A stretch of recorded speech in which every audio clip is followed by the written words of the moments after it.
अस्सलाम वालेकुम। कैसे हैं आप सब लोग? उम्मीद करती हूँ आप सब बिल्कुल ठीक ठाक होंगे।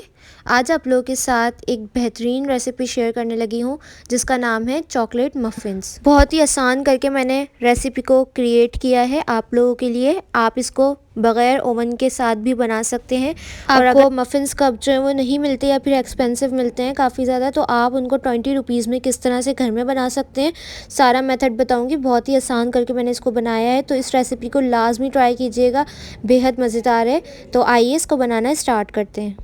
सबसे पहले मफ़िन्स कप के लिए मैं बता रही हूँ। यहाँ पे मैंने बटर पेपर लिया है जो कि मैंने एक ही साइज़ के सारे काट लिए हैं स्क्वायर शेप में। थोड़ा सा बड़ा लीजिएगा और आपने इसको इस तरह से फ़ोल्ड करते जाना है। बस आपने हाथों का मेथड देखना है, हाथों पे फोकस करना है किस किस तरह से ये कर रही हूँ मैं। बस आपने इसको फ़ोल्ड करके और जो आपने ये इस तरह से हाफ़ हाफ़ में कट लगा लेना है चारों तरफ।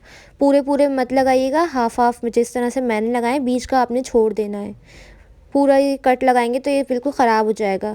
अच्छा, मैंने ये बताया था कि 20 रुपीज़ में बन जाते हैं क्योंकि बटर पेपर आपको इजीली 20 रुपीज़ का मिल जाता है बुक डिपो से, किसी भी जगह से, बेकिंग जहाँ से भी आप बेकिंग का सामान लेते हैं वहाँ पे भी ये आसानी से मिल जाता है। अब यहाँ पे मैंने मोल्ड्स लिए हैं जो कि ये मफ़िन्स की ट्रे होती है जो ईज़िली मिल जाती है। अगर ये नहीं है तो आप इसकी जगह छोटी छोटी प्यालियों में भी इसको रख सकते हैं। देखिए, मैंने ग्लास की मदद से इसको अंदर पुश किया है और मैंने इनको पहले थोड़ा थोड़ा ग्रीस कर लिया था ताकि ये आसानी से स्टिक हो जाए, ऊपर वापस ना आए।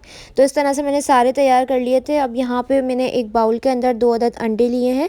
उसके बाद मैंने इसके अंदर हाफ़ कप चीनी शामिल कर दी क्योंकि ये ग्रेनुलेटेड है, नॉर्मल शुगर जो होती है वो है, मोटी वाली। पिसी हुई है तो पिसी हुई भी यूज़ कर सकते हैं, लेकिन आपने कोई सी भी कर लेनी है जो आपको इजी लगे। इसके बाद मैंने इसको बीटर की मदद से नहीं किया, मैंने हैंड बीटर की मदद से किया है। जो इलेक्ट्रिक बीटर है उससे भी कर सकते हैं, लेकिन मेरे कुछ व्यूअर्स के पास नहीं है तो मैंने इसी वजह से हाथ से करके दिखाया और बहुत अच्छा रिज़ल्ट मिलता है।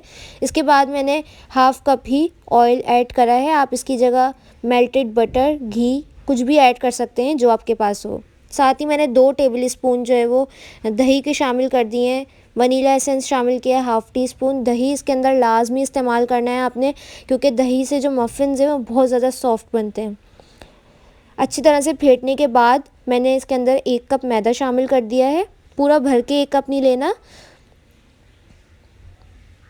इसको छान के इस्तेमाल कीजिएगा। इससे जो मफ़िन्स हैं वो बहुत ज़्यादा सॉफ्ट बनेंगे, लम्प्स नहीं होगा उसके अंदर। साथ ही मैंने यहाँ पे 3 टेबल स्पून कोको पाउडर शामिल किया है। अगर आपको ज़्यादा चॉकलेटी फ्लेवर पसंद है, वैसे ये इनफ है, तो आप 1 टेबल स्पून और भी ऐड कर सकते हैं। 2 टीस्पून मैंने बेकिंग पाउडर ऐड किए। ये सारी चीज़ों की जो क्वान्टिटी है वो मैं डिस्क्रिप्शन में लिख दूँगी, आप वहाँ से स्क्रीनशॉट लेके बना सकते हैं। तो आप जो है, अगर आपके पास अंडे नहीं हैं या फिर आप लोग जो है वो एगलेस खाना पसंद करते हैं, तो आप इसकी जगह दही की क्वांटिटी बढ़ा लें और थोड़ा सा कंडेंस मिल्क भी ऐड कर दिएगा। ये एग्स की जगह मैं बता रही हूँ।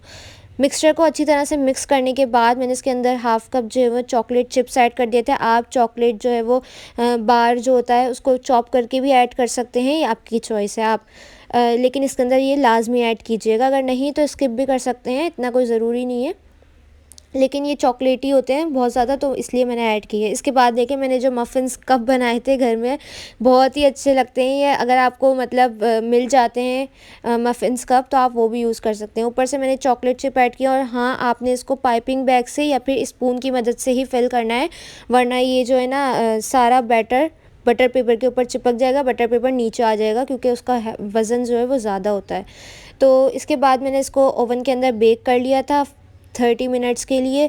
लेकिन अगर आप लोग पतीले में चाहें तो उसमें भी कर सकते हैं, प्री हीट करके। इस तरह से आपने इसको ट्रे को रख देना है और 30 मिनट्स बाद, बल्कि 40 मिनट्स लगेंगे, तो आपने मीडियम फ्लेम पे इसको कुक करते जाना। ये राइज़ होकर ऊपर आ जाएंगे, क्योंकि ये बहुत अच्छी रेसिपी है। हर तरह से आप इसको बना सकते हैं, कोई डिफरेंस नहीं होगा बग़ैर ओवन के या फिर ओवन में। तो देखिए, मैंने टूथपिक डाल के इसको निकाला, क्लीन निकली है और मैं इसको कट करके भी दिखाऊँगी। बहुत सॉफ्ट, फ्लफ़ी और क्रम भी इसका इतना अच्छा आया है। मैं इसकी इतनी तारीफ़ इसलिए कर रही हूँ क्योंकि ये बहुत मज़े के बने थे और मैं अभी इसको दोबारा बनाने वाली हूँ क्योंकि मेरे घर में ये सबको बहुत पसंद आए थे। तो ये थी मेरी आज की रेसिपी। कैसी लगी कमेंट सेक्शन में ज़रूर बताइएगा। चैनल पे नए तो प्लीज़ चैनल को सब्सक्राइब कर दें, वीडियो को लाइक कर दें। इंस्टाग्राम पे फॉलो करना मत भूलिएगा, उसका लिंक आपको डिस्क्रिप्शन में मिल जाएगा। इंशाल्लाह मिलूँगी नेक्स्ट रेसिपी के साथ, तब तक के लिए अल्लाह हाफ़िज़।